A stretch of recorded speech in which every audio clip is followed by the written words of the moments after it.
की शुरुआत एक हॉस्पिटल के सीन से होती है जहाँ जीवन नाम की एक लड़की अपने बेड पे फूल झड़ते देख रही होती है। एक फूल की कली उसके हाथ में आकर गिरने में वाली थी, तभी एक लड़की आकर विंडो बंद कर देती है, जिस वजह से वो पट्टी जमीन पर गिर जाती है। इस लड़की का नाम सुमिन है और ये जीवन की बेस्ट फ्रेंड है। सुमिन जीवन से कहती है कि हवा तुम्हारी हेल्थ के लिए अच्छी नहीं। वो जीवन को कॉम्प्लीमेंट भी करती है कि तुम अब भी खूबसूरत नजर आती हो, याद रखना मैं हमेशा तुम्हारे साथ हूँ, इसीलिए तुम्हें मेरे साथ जीना है। जीवन उसे थैंक्स करती है और ये भी कहती है कि मैं भले ही शादी के मामले में अनलकी हूँ, मगर कम से कम मुझे दोस्त तो अच्छी मिली है। जिसपे सुमिन उसे कहती है कि तुम ऐसे मत बोलो, मेरा एक अच्छा हस्बैंड है। जीवन बोलती है कि वो मुझसे चीट कर रहा है। आज मुझे उसका मैसेज आया था जिसमें लिखा था I love you and I miss you. फिर उसने वो मैसेज फौरन डिलीट कर दिया। सुमिन पूछती है जीवन से कि क्या मैं बात करूं मिनहान से। मिनहान जीवन के हस्बैंड का नाम है। जीवन सुमिन को मिनहान से बात करने से मना कर देती है, कहती है कि इसके लिए बस इतना ही काफी है कि सुमिन इसके साथ है। अब जीवन की थेरेपी का वक्त हो गया था। सुमिन जीवन से ये बोलकर वापस चली जाती है कि वो अब सिर्फ अपने दिमाग में अच्छे थॉट्स आने दे, वो जल्दी ठीक हो जाएगी। कीमोथेरेपी के लिए जब जीवन थेरेपी रूम में लेटी थी तो सोच में पड़ जाती है कि उसे तो ये भी याद नहीं था कि वो लास्ट टाइम खुश कब हुई थी। जब उसे कैंसर हुआ था तो डॉक्टर ने उसे जीने के लिए 6 महीनों का वक्त दिया था। ज्यादा से ज्यादा कोई चमत्कार हो गया तो वो 12 महीने जी पाएगी। अब जीवन को तब का फ्लैशबैक आता है जब सब कुछ ठीक था। उसकी अभी अभी मिनहान से शादी हुई थी, लेकिन सून आफ्टर मैरिज उसकी मदर इन लॉ ने उसे बच्चे ना होने की वजह से ताने देना शुरू कर दिए और मेंटल टॉर्चर करने लगी।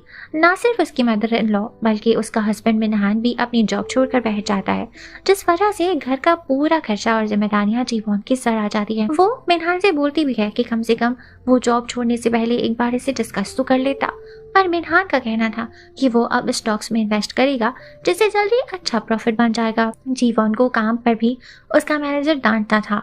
उसी दौरान जीवन के पेट में दर्द होने लगा और उसका नोज ब्लीड होने लगा। तभी वो डॉक्टर के पास चली गई और वहां से उसे पता चला कि उसे 4th स्टेज का गैस्ट्रिक कैंसर है और आगे के लिए चीजें ठीक नजर नहीं आ रही। जीवन जिन हालात से गुजर रही थी ये जानने के बाद भी उसकी मदर इन लॉ को उसकी नहीं अपने बेटे मिनहान की फिक्र थी कि उसकी किस्मत कितनी खराब है जो उसे एक बीमार बीवी मिली।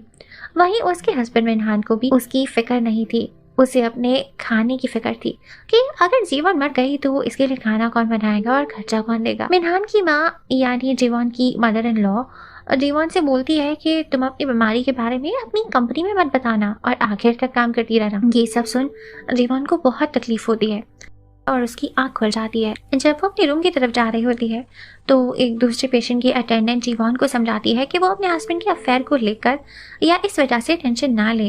वो सुमिन के बारे में बोलती है कि कम से कम तुम्हें अच्छी दोस्त तो मिली है। जीवन बताती है कि हाँ मेरी दोस्त बहुत अच्छी है। वो उसकी वर्क प्लेस का भी बताती है कि सुमिन यूएन के नाम की एक कंपनी में मैनेजर है। इसी कंपनी में जीवन भी काम किया करती थी जब तक कि उसको कैंसर डायग्नोस नहीं हुआ था। जहां जीवन सुमिन की इतनी तारीफें करते थक नहीं रही थी, वहीं दूसरी तरफ सुमिन को दिखाते हैं जो जीवन के घर पहुंच चुकी थी और जीवन के पति मिनहान के साथ इंटीमेट हो रही थी। तो अब समझ आया कि मिनहान का अफेयर सुमिन के साथ चल रहा है।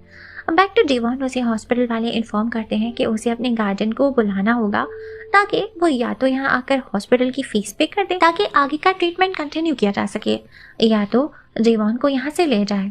जीवन मिनहान को बहुत सारी कॉल्स करती है ये बोलने के लिए कि फीस भरने आ जाओ, मगर मिनहान उसकी कॉल्स नहीं उठाता। वो मैसेजेस भी करती है पर उस पे भी कोई रिस्पांस नहीं आता। तो जीवन खुद घर के लिए निकल जाती है ताकि वहां जाकर उसे बात कर सके। बाहर से वो एक टैक्सी पकड़ती है जिसका ड्राइवर जीवन से पूछता है कि उसे क्या हुआ है। जीवन बताती है कि वो मरने वाली है और इस दुनिया में वैसे भी उसका कोई नहीं है, सिर्फ एक हस्बैंड ही है जो ना ही होता तो अच्छा था। फिर जीवन पर इतना कर्जा नहीं चढ़ता और वो सुकून से अपना इलाज करवा पाती। ड्राइवर अंकल जीवन को समझाते हैं कि उसे नेगेटिव नहीं सोचना चाहिए, सब अच्छा हो जाएगा। ड्राइवर एक दूसरा रास्ता ले लेता है जिससे जीवन पैनिक करने लगती है क्योंकि कहती है कि ये रास्ता उसके घर तक नहीं जाता, मगर ड्राइवर उसे कहता है कि जरूरी नहीं है कि जो रास्ता हमें पता हो वही सही रास्ता हो, रास्ता दूसरा चुनो तो बेहतर भी हो सकता है। ड्राइवर ठीक ही कह रहा था, ये नया रास्ता बहुत अच्छा था। यहाँ हर दरख्त पर से फूल गिरते नजर आ रहे थे, ये मंजर जीवन को भी बहुत पसंद आता है। अब जीवन का घर आ जाता है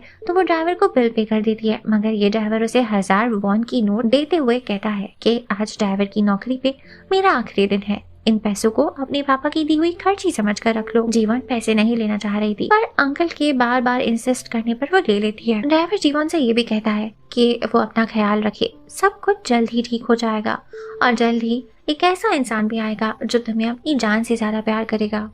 जीवन एक स्ट्रेंजर का इतना प्यार देखकर हैरान होती है। वो इस हालत में भी बहुत मुश्किल से घर की सीढ़ियां चढ़ती है। घर का डिजिटल लॉक भी खराब था, जिससे पहले जीवन ने मिनहान को बहुत बार ठीक करवाने को कहा था। अब लॉक खराब था तो जीवन ऐसे ही अंदर आ जाता है। डोर के पास उसे एक रेड सैंडल्स का पैर नजर आता है। जीवन पहले ये सैंडल्स को सुमिन के पैर में देख चुकी थी जब वो जीवन से मिलने आई थी। जीवन रूम की तरफ जाती है तो उसे बाहर से सुमिन और मिनहान की बातें करने की आवाजें आती है। दोनों इंश्योरेंस के रिलेटेड बात कर रहे थे। मिनहान ने एक इंश्योरेंस पॉलिसी ली हुई है जीवन के नाम पर। ये कैंसर इंश्योरेंस पॉलिसी थी जिसके पैसे जीवन के मरने के बाद मिनहान को मिल जाएंगे। सुमिन मिनहान को अप्रिशिएट करते हुए बोलती है कि तुम कितने स्मार्ट हो ना, तुम्हें इस पॉलिसी को लेने का ख्याल कैसे आया। जिसपे मिनहान बताता है कि जीवन के डैड भी कैंसर से मरे थे और जीवन भी अब पतली होती जा रही थी। मैं समझ गया यही सही वक्त है और मैंने इंश्योरेंस पॉलिसी ले ली। मिनहान ने एक डायग्नोस्टिक इंश्योरेंस पॉलिसी भी ली जिसके पैसे उसे ऑलरेडी मिल चुके थे। उन पैसों से उसने सुमिन के लिए एक डिजाइनर बैग खरीदा। सुमिन कहती है कि जीवन के मरने के बाद इंश्योरेंस पॉलिसी से जो बाकी पैसे आएंगे हम उनसे घर ले लेंगे, जिस पर मिनहान हाँ करता है। दोनों यही सोच रहे होते हैं कि इनके ड्रीम्स तभी पूरे हो सकेंगे जब जीवन मरेगी, पर वो जल्दी मर ही नहीं रही है। मिनहान तो ये तक कह देता है कि वो चाहता ही नहीं था कि जीवन अपना इलाज करवाए। जीवन से अब ये सब और नहीं सुना जाता। उसे बहुत गुस्सा आता है। वो रूम में घुस जाती है और खुद की शादी की फ्रेम उन पर फेंकती है और जो भी हाथ में आता है वो सब कुछ फेंकती है, जोर जोर से चलाती है। सुमिन दोनों का बाल भी बाका नहीं होता, वो दोनों बस बेशर्मों की तरह खड़े होते हैं। मिनहान सुमिन को प्रोटेक्ट कर रहा था और जीवन को पागल औरत कहकर बुला रहा था।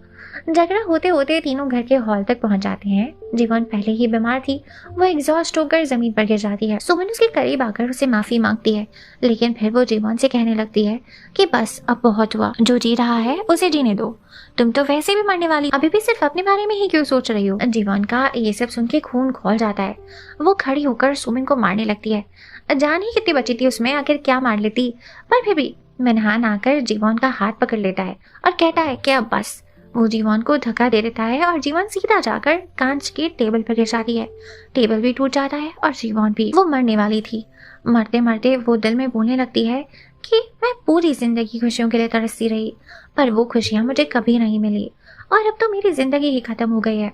जीवन अब मर जाती है। वहाँ सुमिन डर रही थी कि जीवन की मौत का इल्जाम इनके सर ना आ जाए, पर मिनहान कहता है कि कुछ नहीं होगा, वैसे भी जीवन तो मरने ही वाली थी ना, क्या फर्क पड़ता है कि वो कैसे मरी। कैंसर पेशेंट्स तो वैसे ही गिरते पड़ते रहते हैं।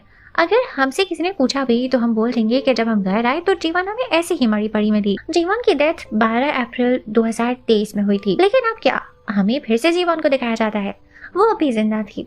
वो अब तक यही सोच रही थी कि उसके साथ इतना बुरा क्यों हुआ है। उसकी आंख से एक आंसू बिखरता है। वो इस वक्त अपनी जॉब पर थी, ऑफिस के किचन में खड़ी थी।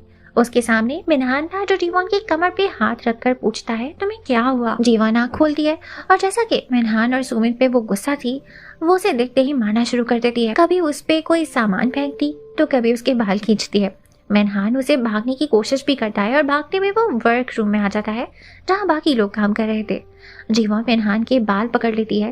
तभी मिनहान शायद उसे मारने वाला था। वो एक मुक्का बना लेता है, लेकिन तभी वहाँ एक लड़का बीच में आकर मिनहान को धक्का दे देता है, जिससे मिनहान जमीन पर जा गिरता है। फिर ये लड़का जीवन का हाथ पकड़कर उसे पूछता है कि ये तुम क्या कर रही हो। जीवन को कुछ समझ नहीं आता तो वो आसपास नजर घुमाती है। वो बहुत हैरान थी। एक मिरर के पास जाकर अपनी शक्ल देखती है तो वो अब भी जवान थी।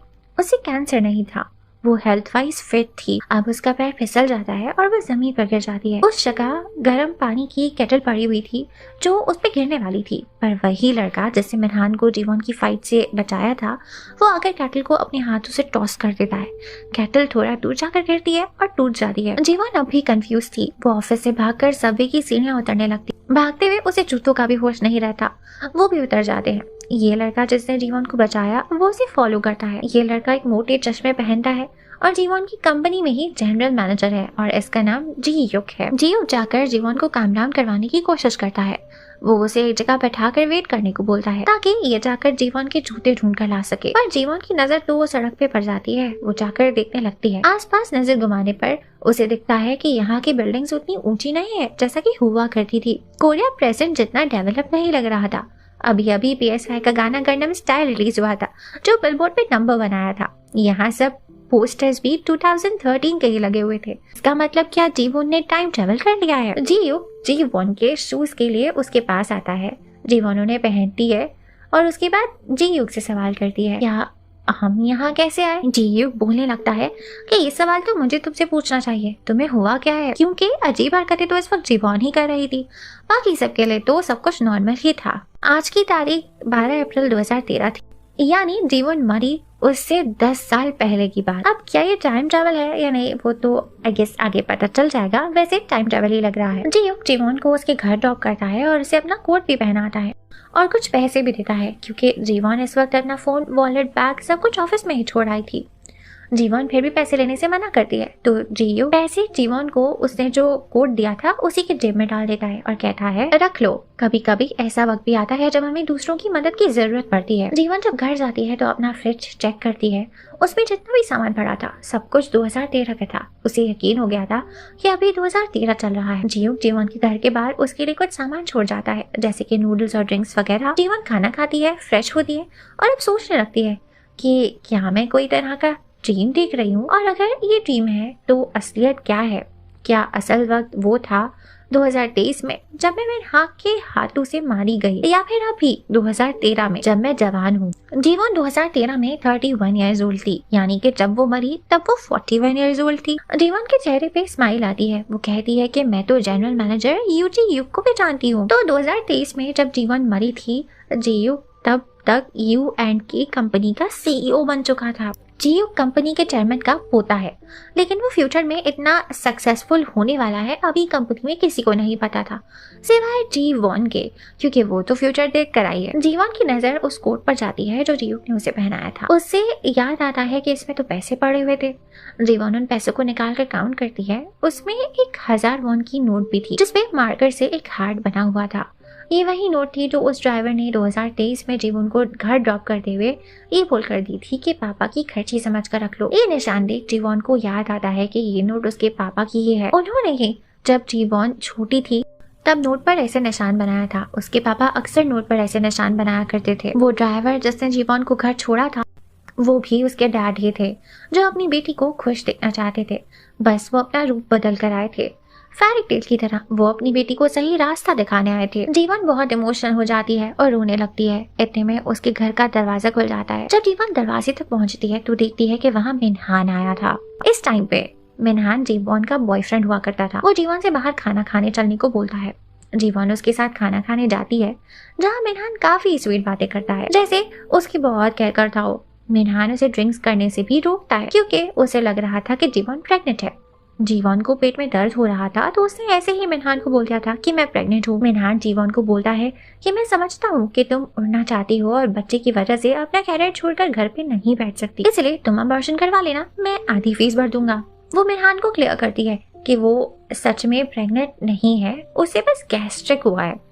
वो यहाँ मिन्हान से ब्रेकअप भी कर लेती है और रेस्टोरेंट के बाहर चली जाती है। ऑब्वियसली वो फ्यूचर देख कर आई है, उसे पता है कि मिन्हान फ्यूचर में क्या क्या नहीं करने वाला है, तो इसलिए वो अभी ही ब्रेकअप कर देती है।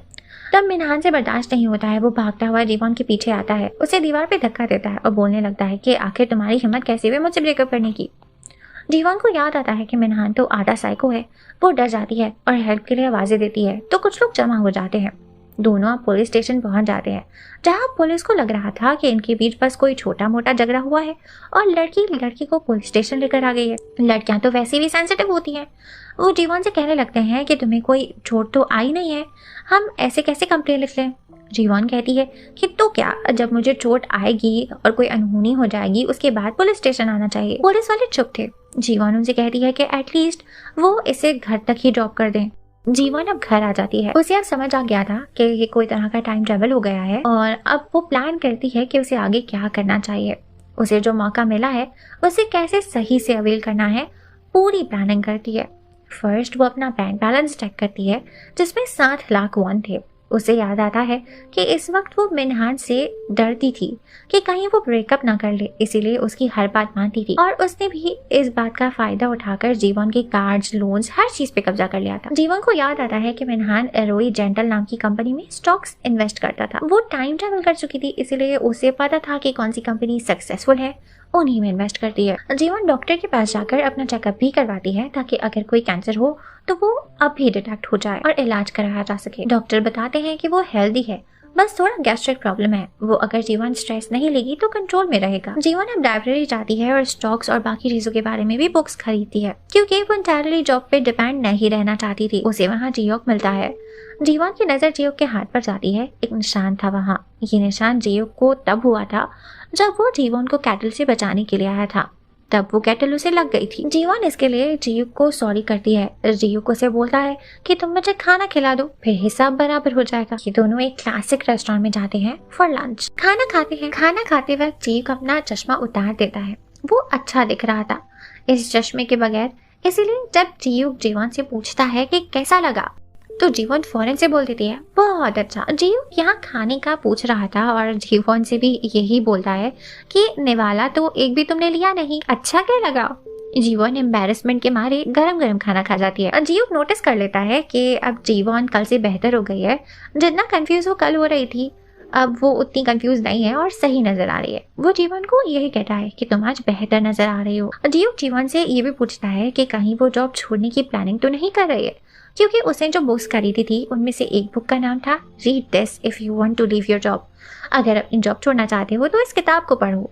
और एक बुक इंटीरियर डिजाइन के बारे में भी थी।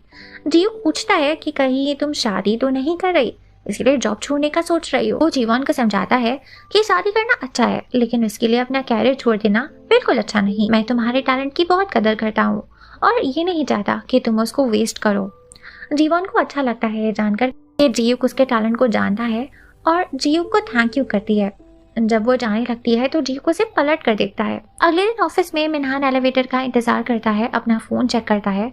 उसे जीवन को बहुत सारे मैसेजेस करे थे पर जीवन ने एक का भी जवाब नहीं दिया था। जीवन जब ऑफिस में आती है और देखती है कि मिनहान एलिवेटर के पास खड़ा था तो वो ऊपर जाने के लिए एलिवेटर की जगह सीढ़ियों का यूज करती है, पर मिनहान उसका पीछा करता है। पर मिनहान से जीवन का पीछा ऐसे नहीं छूटने वाला था। मिनहान की सीट जीवन की सीट के बिल्कुल सामने थी।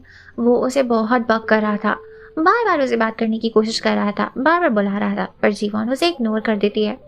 जब वो रोई जेंटल खोलकर चेक करती है तो उसे पता चलता है कि जिन स्टॉक्स में उसे इन्वेस्ट करा था वो ऊपर चले गए हैं। इतने में सुमिन उसकी चेहरे के पास आकर बैठ जाती है और जीवन से पूछने लगती है वो इसके मैसेजेस का रिप्लाई क्यों नहीं कर रही। जीवन उसे बताती है कि वो बिजी थी और फिर उसे एक औरत की स्टोरी सुनाती है जिसे स्टेज 4 का कैंसर होता है और उसका पति उसे चीट कर रहा होता है, वो भी उसकी बेस्ट फ्रेंड के साथ। सुमिन फौरन रिप्लाई करती है कि हस्बैंड से ज्यादा तो बेस्ट फ्रेंड बुरी है, मैं तो तुम्हारे बिना नहीं रह सकती। ऐसा करते हुए वह जीवन की गोद में अपना सर रख देती है। यहाँ जीवन को बहुत बुरा लग रहा था। वो सुमिन और मिनहान के बिल्कुल करीब नहीं रहना चाहती थी, पर ये दोनों तो चिपके ही जा रहे थे। इतने में जीवन को उसका मैनेजर किम बुलाता है। जीवन ने एक रिपोर्ट बनाई थी जिसपे उसका मैनेजर से कहता है कि बिल्कुल बेकार प्रेजेंटेशन है। मैनेजर किम ना सिर्फ जीवन का ये प्रपोजल रिजेक्ट करके उसे ये दोबारा बनाने को बोलता है, बल्कि उसके कपड़ों पे भी कमेंट करता है कि ऐसे कपड़े तो शादीशुदा औरतें पहनती है। जीवन इस शो में क्योंकि टाइम ट्रेवल करके आई है तो उसकी कमेंट्री चलती रहती है। वो मन में कहती है कि उसे अच्छे से याद है ये प्रेजेंटेशन रिजेक्ट हो गई थी, जिसके बाद सुमिन ने इसे बनाकर बिना कुछ चेंज करे ही रीसबमिट कर दिया था, जिसकी वजह से सुमिन का प्रमोशन हुआ था और इसे फुल टाइम एम्प्लॉय बना दिया गया था। इस वक्त सुमिन सिर्फ कॉन्ट्रैक्चुअल एम्प्लॉय है।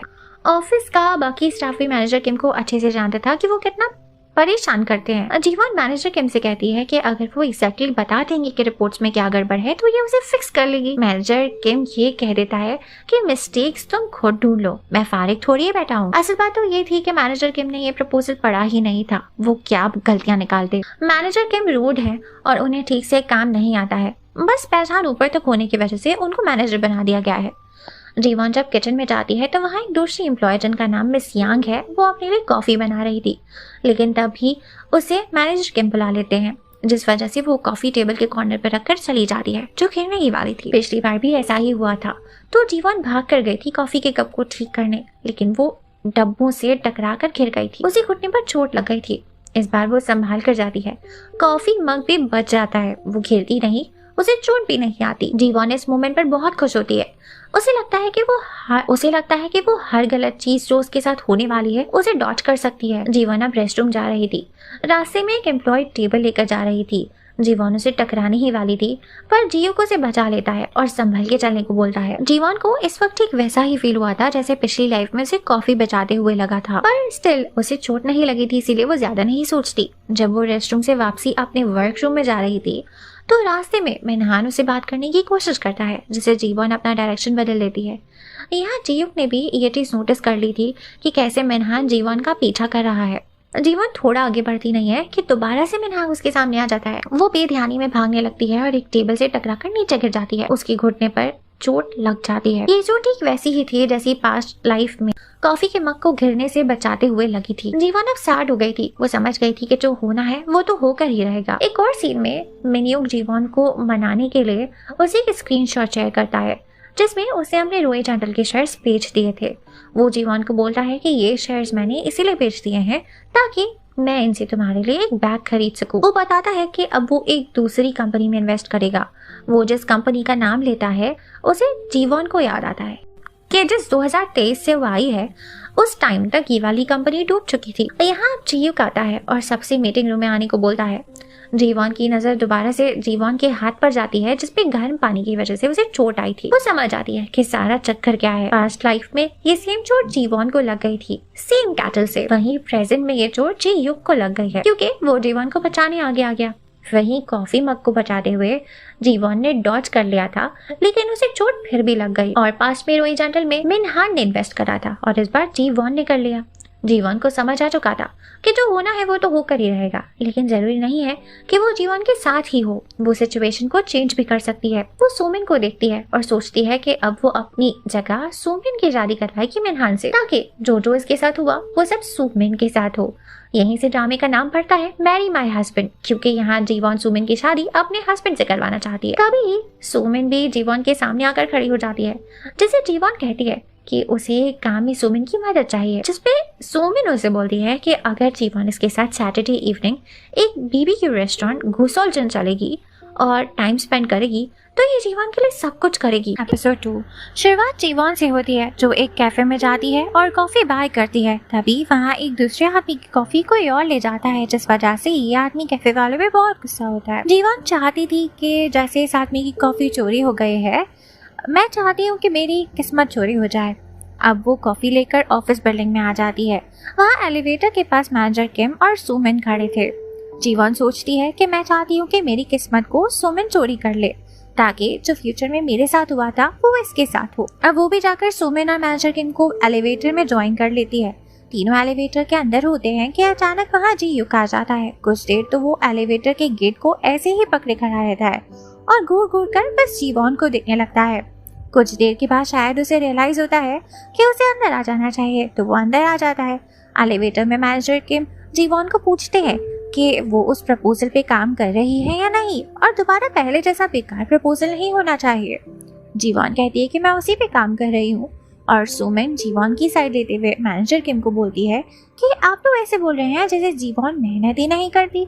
मेरे जीवॉन तो बहुत हार्ड वर्कर है। सुमिन की नजर फिर जीवॉन की कॉफी पे जाती है। वो बोलती है कि मुझे भी ऐसी कॉफी चाहिए, ये तुमने पास वाले कैफे से लेना। इतना बोलने की ही देरी थी कि मैनेजर किम फिर से शुरू हो गए। वो बोलने लगता है कि जीवॉन ऑफिस आवर्स में कॉफी लेने क्यों गई, वो काम चोरी कर रही है। यहाँ जियुक को मैनेजर किम की ये बात सुनकर गुस्सा आता है और वो अपना हाथ एलिवेटर के डोर पर पटक देता है, जिससे मैनेजर किम भी समझ आता है और फिर चुप करके ही खड़ा रहता है। इन लोगों का फ्लोर आ चुका था। सब एलिवेटर से चले जाते हैं, बस जीवॉन और जियुक ही बचते हैं। जियुक जीवॉन से कुछ देर मिलने को बोलता है। वो उसे टेरेस पर ले जाता है और अपनी कॉफी यहीं फिनिश करने को बोलता है। वो कहता है कि तुम वहाँ अकेले कॉफी पीती तो तुम्हें ऑकवर्ड लगता, इसीलिए मैं तुम्हें यहाँ ले आया हूँ ताकि तुम सुकून से यहाँ कॉफी पी सको। जीवॉन को लग रहा था कि जियुक उसे टोक रहा है। वो एक्सप्लेनेशन देने लगती है कि मैंने नाश्ता नहीं करा है इसलिए कॉफी ले आई हूँ। जियुक उसे समझाता है कि तुम्हें नाश्ता मिस नहीं करना चाहिए। जीवॉन खुश होती है और जियुक को बताती है कि उसने फैसला कर लिया है, वो अब ये नौकरी छोड़कर कहीं नहीं जा रही। वो ये भी कहती है कि जब से जीव ने इसे बताया था कि ये टैलेंटेड है तो इसे और भी कॉन्फिडेंस आ गया था खुद पर, और अब ये टिकी रहेगी और तरक्की करेगी। वो जीव को वो 1000 वॉन का नोट भी दिखाती है जिसमें हार्ट बना हुआ था। वो उसे बताती है कि ये नोट मेरे पापा ने मुझे दिया था, वो नोट्स पर ऐसे ही मार्क बनाया करते थे, मैं अब हार नहीं मानूंगी। जब जीवा नोट को दिखा रही थी तब जीव उस नोट को बहुत हैरानी से देख रहा था, बट देन बाद में वो जीवन को अप्रिशिएट करता है। फिर उसे पूछता है कि क्या वो इस वीकेंड फ्री है, लेकिन तभी सुमिन आकर इंटरफेयर करती और कहने लगती है कि उसने ऑलरेडी जीवन के साथ प्लान बना लिया है, ये दोनों एक फेमस बारबेक्यू रेस्टोरेंट गुसोल्जन जाएंगे। ये सुन जीव को कुछ याद आता है और वो फिर वहाँ से अपने रूम में चला जाता है जहाँ सुमिन और जीवन बचे थे।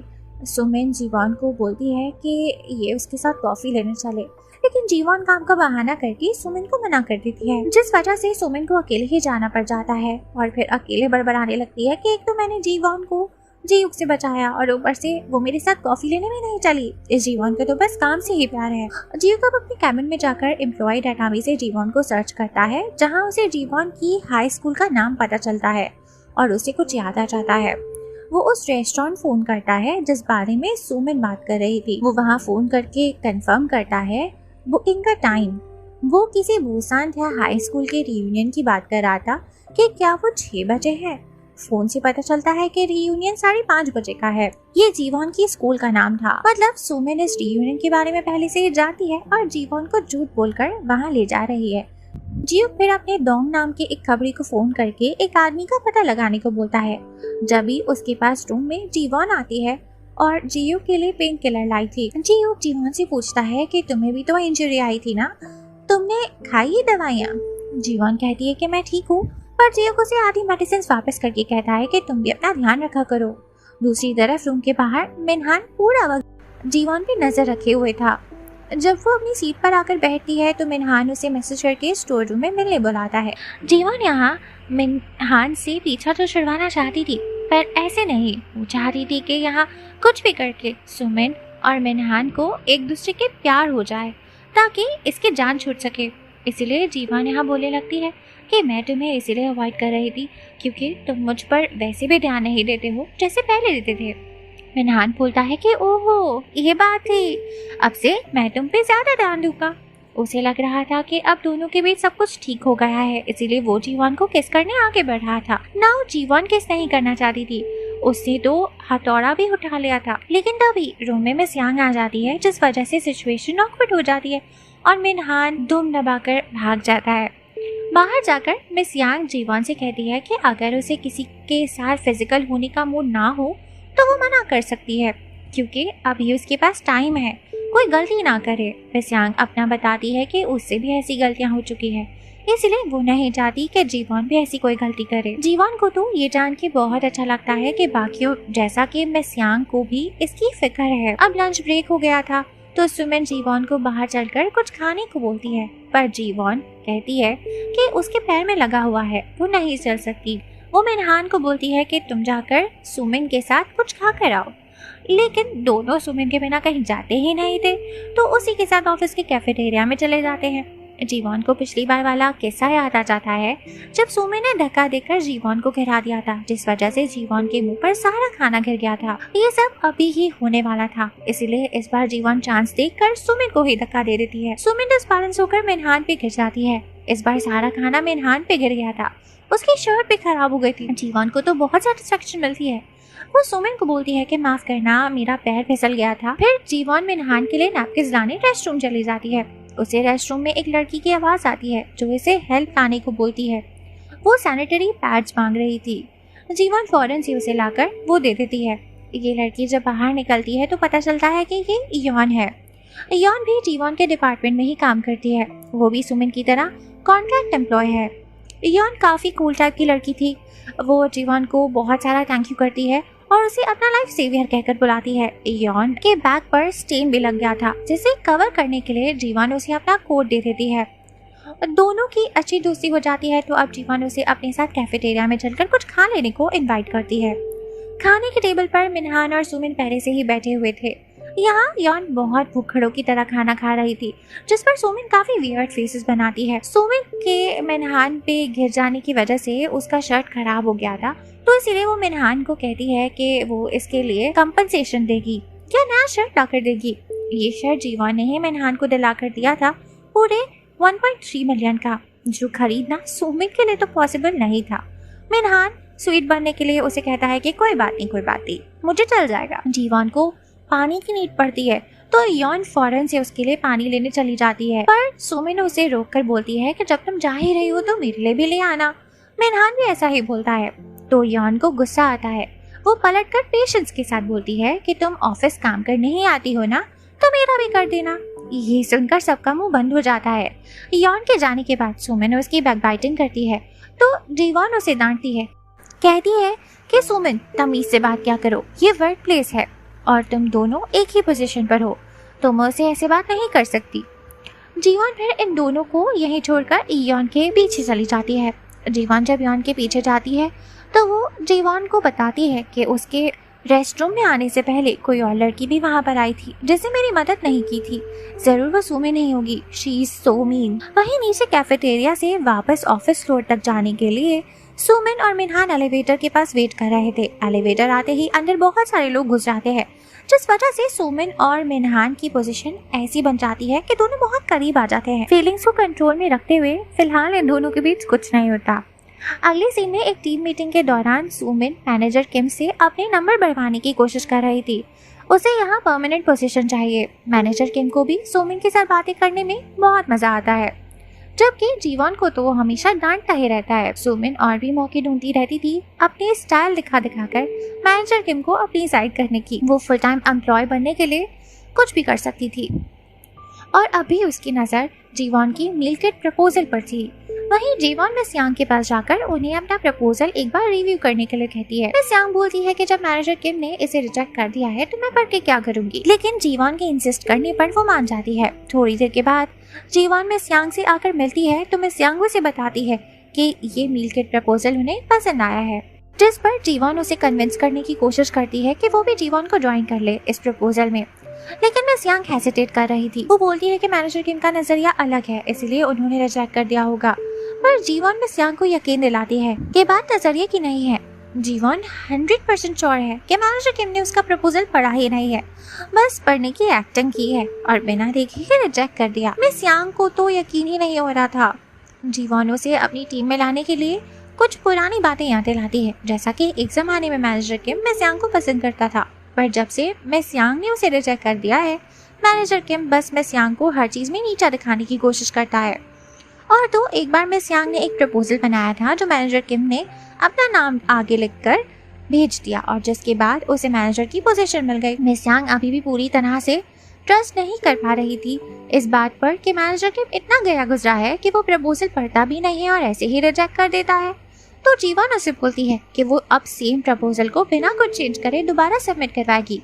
अगर मैनेजर किम ने नहीं पहचाना कि ये सेम प्रपोजल है तो क्या मिस यांग इसके साथ प्रपोजल पे काम करने के लिए तैयार हो जाएगी। मिस यांग कहती है कि हाँ। अब जीवन अपने प्रपोजल को एक दूसरे कलर प्रिंट आउट के साथ जमा करवा देती है। मैनेजर किम प्रपोजल देखकर जीवन को डांटता है और कहता है कि तुमने क्या मुझे पागल समझा हुआ है, तुम्हारा पुराना प्रपोजल इस वाले से लाख दर्जे ज्यादा अच्छा था। भले ही जीवन का प्रपोजल रिजेक्ट हो गया था, पर जीवन तो इसलिए खुश थी क्योंकि उसने मिस यांग को यकीन दिला दिया था और ये बात प्रूफ कर दी थी कि मैनेजर के प्रपोजल को रीड करे बिना ही रिजेक्ट कर देता है। जीवन और मिस यांग किचन में जाकर कॉफी पीते हैं और इस प्रोजेक्ट में साथ हो जाते हैं। उन्हें यौन भी ज्वाइन कर लेती है, लेकिन सुमिन को जीवन का यूं दूसरों के साथ टीम अप करना देख अच्छा नहीं लगता। वो चुपके से जीवन के टेबल पर से वो प्रपोजल भी पढ़ती है। ऑफिस से छुट्टी के बाद सुमिन मैनेजर किम को बाहर खाने पे ले जाती है। दोनों एक रेस्टोरेंट में जाते हैं जहाँ मैनेजर किम सब कुछ खा जाता है और सुमिन को खाने में कोई इंटरेस्ट ही नहीं था। उसको तो बस अपना काम निकलवाना था। वो मैनेजर किम से बोलती है कि वो एक फुल टाइम एम्प्लॉय बनना चाहती है जिसके लिए उसे एक प्रोजेक्ट चाहिए। वो जीवन और उसके प्रोजेक्ट की भी बात करती है, बोलती है कि उसका आइडिया अच्छा है, मैं उस प्रोजेक्ट को अच्छा बना दूंगी, मुझे मौका चाहिए। मैनेजर किम मान जाता है। उसे वैसे भी जीवन और मिस यांग जैसे लोग अगली लगते हैं और सुमिन प्रिटी। अब हमें जी युग को दिखाया जाता है। उसने अपने खबरी से जिसका पता लगाने को बोला था वो उसे मिलने आया था। वो युनहू नाम के एक शेफ से मिलने आया था। युनहू एक बहुत ही फेमस शेफ है। रेस्टोरेंट में हर कोई इसे बहुत पसंद करता है। हमें बस युनहू और जी युग को मिलते दिखाते हैं। फिर उनके बीच क्या बात हुई वो नहीं दिखाते, वो कल बताया जाएगा। अभी के लिए सीन शिफ्ट हो जाता है। वहीं ऑफिस से अब जीवन के घर जाने का वक्त हो गया था। सोमन ने जीवन की टेबल पर एक इयररिंग्स का सेट रखा हुआ था। जीवन को उसे देख याद आता है कि जब पिछली लाइफ में उसने ये पहना था तो सबने उसका काफी मजाक उड़ाया था क्योंकि ये इयररिंग्स एक फेक ब्रांड से थे। जीवन को रियलाइज होता है कि गुसोल्जिंग में इस संडे सोमन इसे अकेले मिलने के लिए नहीं बुला रही, बल्कि वहाँ की हाई स्कूल का रीयूनियन है। पिछली बार जीवन को वहाँ बहुत इंसल्ट हुई थी और स्कूल बुली से उसका सामना फिर से हो गया था। अभी जीवन के घर जाने का वक्त हो गया था, पर उससे पहले उसकी मुलाकात जीयुक से हो जाती है। जीवन का वैसे भी उस रियूनियन में जाने का कोई मन नहीं था, तो वो जीयुक से कहती है कि अगर उसे संडे को कोई ऑफिस रिलेटेड काम है तो ये कर देगी, लेकिन जीयुक उसे सजेस्ट करता है कि उसे जहाँ जाना था वो वहाँ चली जाए, सब कुछ ठीक होगा। जीयुक जीवन के हाथ में वो इयररिंग्स का बैग भी देखता है, उसे बताता है कि ये फेक ब्रांड है, इसे नहीं पहनना। जीवन को याद आता है कि पिछली बार भी जीयुक ने इसे आगाह किया था कि ये इयररिंग्स ना पहने और कहा था कि ये इयररिंग्स फेक है, पर ये नहीं मानी थी। इसे लगा था कि जीयुक बहुत रूड है, लेकिन अब उसे पता चल गया है कि अगर उसने ये इयररिंग्स पहने तो इसके साथ क्या होगा, इसलिए वो जीयुक को थैंक्स करती है। जीयुक उसे घर छोड़ने की ऑफर करता है, पर जीवन बोल देती है कि उसके अपने बॉयफ्रेंड के साथ कुछ प्लान्स है। वैसे बात तो सही ही थी, मिनहान जीवन के घर आ रहा था और सोमन भी। जीवन सोचती है कि वो घर लेट जाएगी ताकि सोमन और मिनहान को अकेले में टाइम स्पेंड करने मिले, और जो फ्यूचर में होने वाला है यानी मिनहान और सोमन का अफेयर वो अभी ही शुरू हो जाए। पर ऐसा कुछ हो नहीं पाता क्योंकि सुमिन बहुत सारे इमोजीज लगाकर जीवन को मैसेज करती है कि मैं बस थोड़ी ही देर में तुम्हारे घर तक पहुंच जाऊंगी और आई लव यू। जीवन सिर्फ उसे जल्दी आ जाओ कहकर रिप्लाई करती है, जिस पर सुमिन को बुरा लग जाता है और वो बोलती है कि जीवन ने तो इमोजीज भी नहीं लगाए, हाउ रूड। तो फिर जीवन के घर जाने का प्लान कैंसिल कर देती है। वहीं मिनहान तो जीवन के घर पहुंच चुका था। वो जीवन के साथ नाइट गुजारने के लिए बेकरार हो रहा था। वो जाकर शावर लेने लगता है। जब जीवन घर जाती है तो उसे सुमिन का टेक्स्ट रिसीव होता है कि वो नहीं आ रहे हैं। इतने में मिनहान बाहर आ जाता है, सिर्फ एक टॉवल पहने हुए। वो जीवन के करीब आने की कोशिश कर रहा था और एक मोमेंट पर तो वो अपना टॉवल भी उतार देता है, जिसे देख जीवन बहुत जोर से चिल्लाती है और फिर ये एपिसोड खत्म हो जाता है। That's it guys. Like, share, comment and subscribe our channel for more videos. और हमें कमेंट्स करके बता सकते हैं कि ये वीडियो कैसी लगी। Good bye.